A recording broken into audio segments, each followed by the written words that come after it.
Bismillahirrahmanirrahim. Assalamualaikum warahmatullahi wabarakatuh.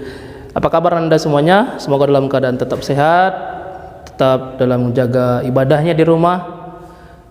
Hari ini kita akan melanjutkan materi kita.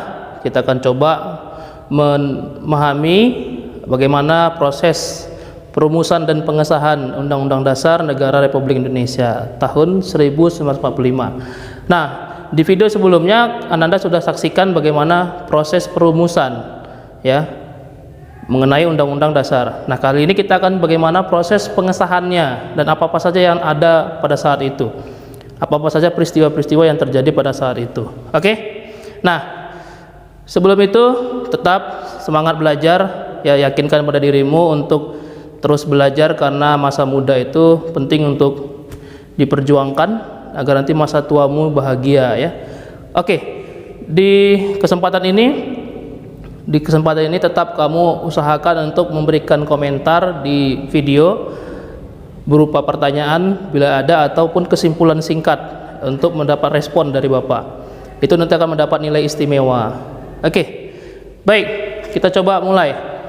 Barangkali yang kamu ketahui selama ini kalau disebut PPKI, kamu akan ingat tentang 18 Agustus.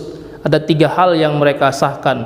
Namun tidak hanya itu, ternyata ada 3 sidang yang mereka jalani. 3 sidang yang mereka jalani itu diantaranya tanggal 18, tanggal 19 dan tanggal 22. Nah, apa saja itu? Oke, kita mulai saja. Ananda, ini judulnya tadi bab 3 kita perumusan dan pengesahan Undang-Undang Dasar Negara Republik Indonesia tahun 1945. Nah, perumusan udah kita bahas minggu lalu. Jika ada pertanyaan, kamu boleh masukkan di komentar.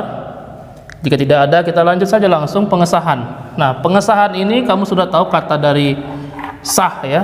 Sah itu artinya sesuatu yang sudah kita putuskan menjadi kesepakatan bersama. Nah, pengesahan di sini yang dibahas adalah pengesahan Undang-Undang Dasar. Dimulai dengan pembentukan PPKI. Nah, kalau perumusan kemarin ini masanya BPUPKI. Badan Penyelidik Usaha Persiapan Kemerdekaan Indonesia. Bahasa apanya?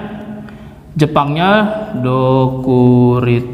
Dokuritsu Junbi Chosakai.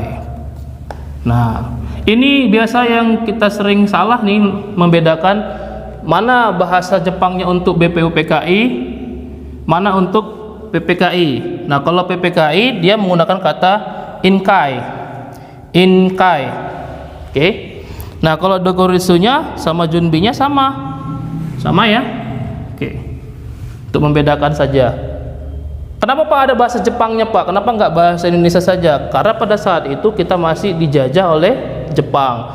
Ada campur tangan Jepang di situ. Oke, pelan-pelan ya. Nah, masuk kita pengesahan. Dibentuk PPKI setelah dibubarkannya BPUPKI pada tanggal 7 Agustus. Ini nih. Ya, 7 Agustus. Nah, dibentuk lalu diketuai oleh Insinyur Soekarno. Siapa wakilnya Pak? Muhammad Hatta. Di sini nggak tulis. Anggotanya berapa Pak? 21 orang. Loh, kalau BPUPKI kemarin Pak banyak, 62 orang. Iya. Semakin kita mengerucut kepada keputusan, makin sedikit orang yang akan mengambilnya. Karena kalau waktu BPUPKI itu kan banyak ide-ide yang masuk. Nah, sekarang tinggal bagaimana menetapkan apa yang sudah dirumuskan. Oke, lanjut. Nah, apa tugas mereka? Tugas utama mereka PPKI ini tugasnya apa Pak? Nanti kan di pertanyaan soal di ujian ada itu, tugas PPKI apa? Ada 2. 1, mengesahkan pembukaan dan batang tubuh Undang-Undang Dasar 1945. Oke. Yang kedua, mempersiapkan pemindahan kekuasaan dari pemerintahan pendudukan militer Jepang, karena kita lagi dijajah Jepang nih. Nah, kepada bangsa Indonesia. 2 inilah yang menjadi tolak ukur tugas mereka dibentuknya PPKI. Nah, dalam proses untuk mencapai itu mereka melakukan sidang. Nah, ini sidangnya. Sidang yang paling sering kita dengar adalah sidang pertama, yaitu 18 Agustus 1945. Pak, di bawahnya ada 27 anggota, Pak. Nambah Pak anggotanya? Iya. Tadinya 21 jadi 27. Karena ada permintaan untuk menambahkan gagasan-gagasan baru. Nah, apa Pak yang sudah sering kita dengar itu, Pak? Ini ada 1, 2, 3. Umumnya kita sebut seperti ini. Menetapkan dan mengesahkan Undang-Undang Dasar 1945. Itu yang pertama.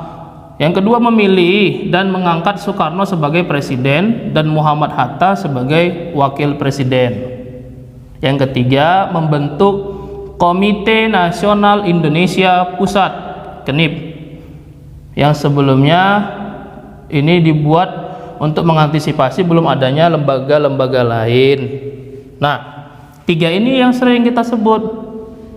Nah, apa isinya? Di sini sudah ada Bapak terangkan, kamu nanti baca. Sudah lengkap, kamu tulis juga ada di buku. Nah, sidang berikutnya apa Pak? Nah, sidang berikutnya juga tidak kalah penting, ada sidang kedua 19 Agustus. Sehari setelah ini ada dibentuk hasil keputusan pembentukan 12 departemen. Nah, karena Indonesia ini luas banget, jadi dibutuhkan namanya departemen. Kalau sekarang namanya kementerian. Nah, kamu tahu nggak menteri presiden sekarang berapa banyak? Dari kesehatan, ada nanti dari keamanan, ya kan? Sampai seterusnya itu banyak, ada pendidikan dan seterusnya. Ini sama, cuman dulu namanya departemen. 12 departemen untuk membantu kerja presiden. Nomor 2, ini yang unik. Dulu kita masih 8 provinsi. Sumatera itu 1 provinsi. Jawa itu terbagi 3, Jawa Barat, Jawa Tengah, Jawa Timur.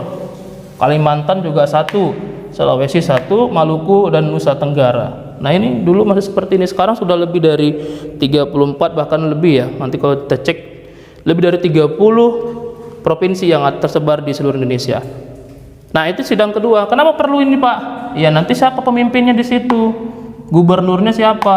Karena kalau presiden saja yang bekerja nggak mungkin ya. Makin ke daerah harus ada pemimpin-pemimpinnya, pemimpin-pemimpin kecil. Nah, sidang ketiga ya tanggal 22 Agustus, apa yang terjadi? Nah, ke sini kita. Pembentukan KNI. Nah, ini hampir mirip sama yang tadi, cuman ini Komite Nasional Indonesia. Tujuannya adalah sebagai penasehat presiden. Ketuanya Kasman Singodimedjo. Ini sering muncul dalam ya, tokoh-tokoh sejarah.